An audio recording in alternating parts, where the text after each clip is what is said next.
বিয়ের দিন জানতে পারি যে ছেলের সাথে আমার বিয়ে হচ্ছে সে আমার 8 বছরের ছোট। ছেলের সাথে আগে পরিচয় নেই, বাবা মায়ের পছন্দে বিয়ে হচ্ছে।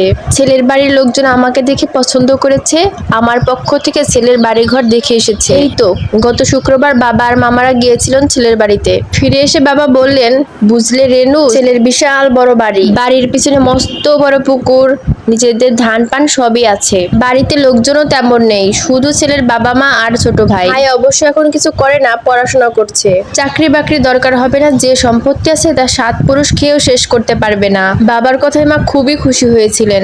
আমি ছিলাম নির্বিকার, আমি বিয়ে করতে চাইনি, সবেমাত্র অনার্স শেষ করেছি, পড়াশোনা শেষ করে নিজের পায়ে দাঁড়াতে চেয়েছি। বিয়ে নিয়ে এখন আমার কোনো চিন্তা ভাবনাই ছিল না, কিন্তু বাবা মায়ের কাছে আমার কোনো মতামতের গুরুত্বই ছিল না। এক প্রকার জোর করেই তারা এই বিয়েতে রাজি করেছে। কয়েকদিন আগে ছেলের সাথে মোবাইলে কথা হয়েছিল, তিনি বলেছিলেন তুমি চাইলে বিয়ের পরেও পড়াশোনা চালিয়ে যেতে পারো।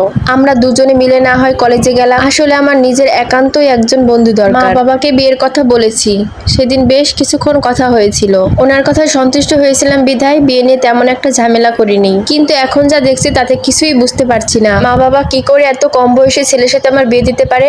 আর ছেলে পক্ষই বা কেমন? আজকাল ছেলের বয়স বেশি আর মেয়ের বয়স কম হয়, কিন্তু আমার ক্ষেত্রে ব্যাপারটা সম্পূর্ণই বিপরীত। একেবারে ঘরোয়া আয়োজনে বিয়ে হচ্ছে।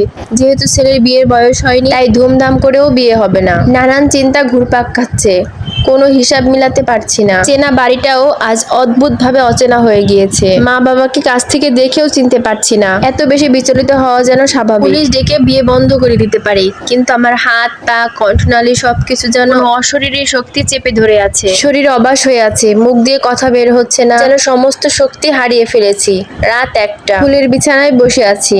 বিয়েটা সম্পূর্ণভাবে অনৈতিক, তাই রাতে সম্পূর্ণ হয়েছে। বিয়ে শেষে শ্বশুর বাড়ি আসতে আসতে রাত 11টা। এরপরে নানা আচার অনুষ্ঠান শেষ করে মাত্রই ঘরে এসে বসেছি। স্বামী নামক মানুষটা এখনো আসেনি। বিয়ের সময় কয়েক পলক দেখেছিলাম মাত্র, কিন্তু অস্পষ্ট।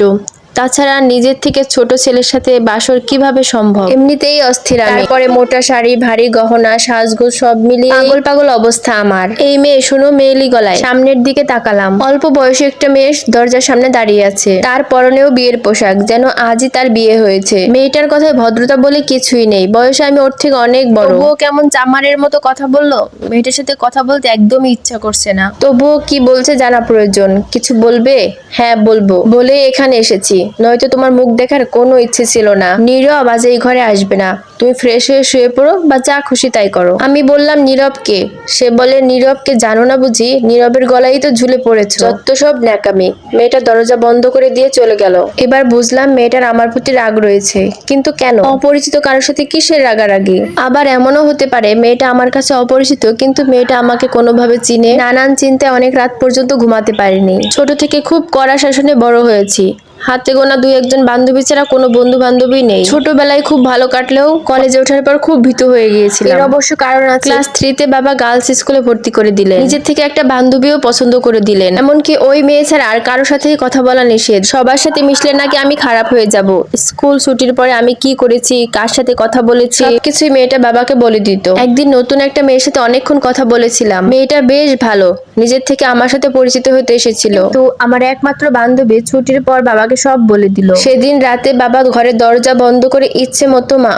এরপরে আর কারোর সাথে কথা বলার সাহস দেখায়নি। স্কুল শেষে কলেজে ভর্তি হলাম, বাবার সাথে কলেজে যেতাম। সামনের বেঞ্চে বসে ছাড়দের কথা নোট তৈরি করে আবার বাবার সাথে বাসায় ফিরে আসতাম। সম্পূর্ণ কলেজ জীবনে হয়তো 2 দিনও রাস্তার পাশে দাঁড়িয়ে ফুচকা খাইনি। কেন আমাকে এভাবে শাসন করে বড় করেছে জানি না, তবে এর প্রভাবে কারো চোখের দিকে তাকিয়ে কথা বলার সাহস করতে পারি না। বিয়ের 2 দিন পরেই বুঝলাম এই বাড়িতে আমাকে বিনা পয়সার চাকর হিসেবে আনা হয়েছে। কেন আমার সাথে এমন হলো খুব জানতে ইচ্ছে করতো, কিন্তু জিজ্ঞেস করার মতো কাউকেই পেতাম না। শ্বশুর বাড়ির আশেপাশে কোনো বাড়ি নেই, শুধু নীরবের এক চাচার বাড়ি আছে, সেখানে নীরবের চাচি আর ওনার মেয়ে থাকেন। বিয়ের রাতে যে মেয়েটা আমার কাছে এসেছিল সে নীরবের চাচাতো বোন। এই 2 দিন নীরবের সাথে কোনো কথা হয়নি, দেখাও হয়নি তেমন। গতকাল রাতে খাবারের টেবিলে দেখা হয়েছিল, সে আলাদা ঘরে থাকে। বিয়ের পরদিনই আমার ঘর আলাদা করে দিয়েছে শাশুড়ি মা। নীরব কোনো কথাই বলেনি। অবশ্য কি কথাই বলবো ওর সাথে। এই বাড়িতে আসার পরে বেশিরভাগই কথা হয়েছে শাশুড়ি মায়ের সাথে। বৌমা এটা করো, ওদিকে যাবে না, নীরবের সাথে বেশি কথা বলবে চলবে না, বাড়ির কাজ সব তোমাকেই করতে হবে, আমার বয়স হয়েছে, ইত্যাদি ইত্যাদি। এই বাড়িতে আসার পর থেকে মা বাবা কেউই কল দেননি, দেখা করতেও আসেনি। শুধু আসার আগে মা বলে দিয়েছিল কারো মুখে মুখে তর্ক করবি, যা বলবে সব কথা শুনবি। সম্ভবত ভীতু হওয়ার কারণে কেমন যেন খুব বেশি ঘাবড়ে আছি। বিয়ের অজুহাতেও এ বাড়িতে বাইরের লোক নেই, শুধু নিজেরা। নীরবের চাচির সাথে দেখা হয়, আর চাচাতো বোনটা আমাকে সহ্যই করতে পারে না, তাই আমার সাথে কথা বলার তেমন লোকও নেই। ছোটবেলা থেকে কম কথা বলি, তাই আমার কোনো অসুবিধাও হচ্ছে না। চুপচাপ সবার হুকুম মেনে চলছি। জানালার পাশে বসে শুধু আকাশ কুসুম ভাবনা চিন্তা করছি। হঠাৎ পুরুষ কণ্ঠ পেয়ে সামনের দিকে তাকালাম। পুরুষের গলা বলা চলে না, 15-16 বছর বয়সী কোনো ছেলের গলা। সামনের দিকে তাকিয়ে দেখি নীরব দাঁড়িয়ে আছে।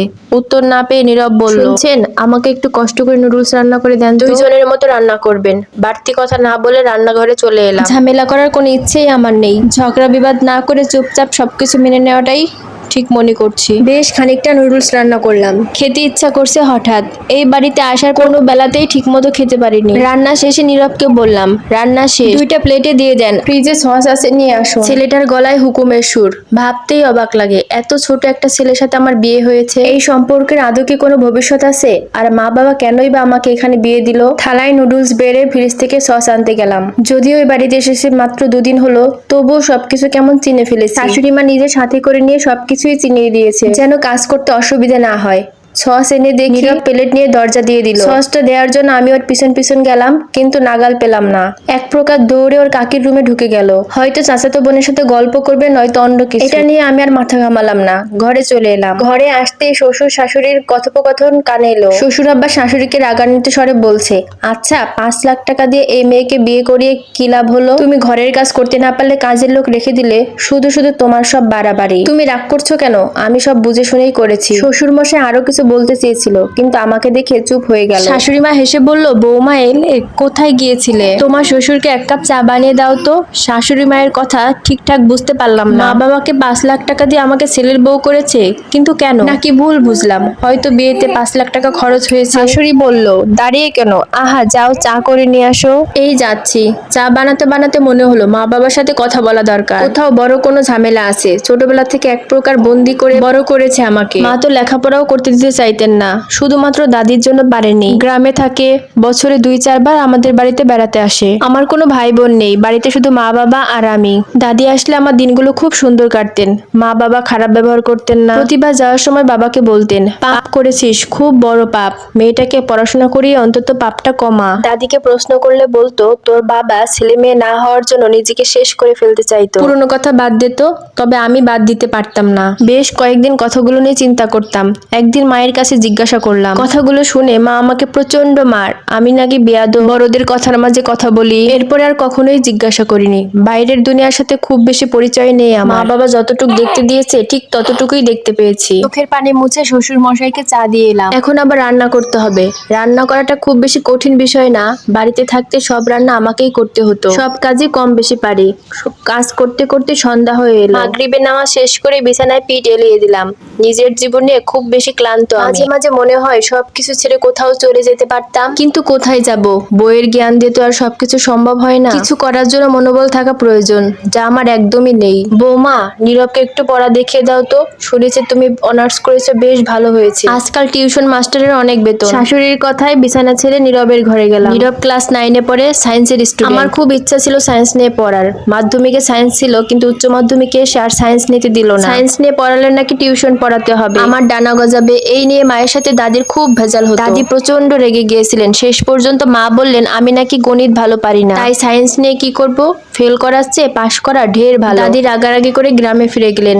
অনেক রাত পর্যন্ত নীরবকে পড়ালাম। নীরবের ব্রেন ভালো আছে, বেশি বুঝাতে হলো না। শাশুড়ি মা তো ঢের খুশি। পড়ানো শেষে বিছানায় গিয়ে দেখলাম 1টা বাজে। সারাদিনের ক্লান্তিতে ঘুমিয়ে পড়লাম। দেখতে দেখতে 1 মাস কেটে গেল। খুব বেশি খারাপ সময় কাটছে না। সারাদিনে রান্না বান্না শেষ করে সন্ধ্যায় নীরবকে পড়ানো, এই রুটিনেই দিন চলে যাচ্ছে। শাশুড়ি মা কাজের হুকুম করলেও কখনো গায়ে হাত তুলে না, বাজে কথাও বলে না। শুধু এইটা করো, ওই কাজ শেষ হয়নি কেন এটা বলে, যার জন্য গুছিয়ে কাজ করার চেষ্টা করি। নীরবের সাথে বেশ ভালো বন্ধুত্ব হয়েছে আমার। পড়ার বিষয়ে কথা বলতে বলতে হঠাৎ দুজনে খিলখিল করে হেসে উঠি। শব্দ শুনে শাশুড়ি মা দৌড়ে আসে, কিছু না বলে আবার চলে যায়। আবার রান্নার সময় নীরব এটা ওটা বায়না করে। এই তো গতকাল রান্না করছি। হঠাৎ নীরব গিয়ে বলে, কি কি রান্না করবেন? আমি বললাম মাছ, ডাল আর সবজি। তুমি এখন কোথা থেকে এলে? স্কুল ছুটি হয়ে গেছে নাকি? স্কুল ছুটি ছুটি হয়ে গিয়েছে, আর ক্লাস হবে না, কি সব অনুষ্ঠান, তাই চলে এসেছি। একটু কষ্ট করে পাস্তা রান্না করে দিবেন, খুব ক্ষুধা লেগেছে। এখন পাস্তা?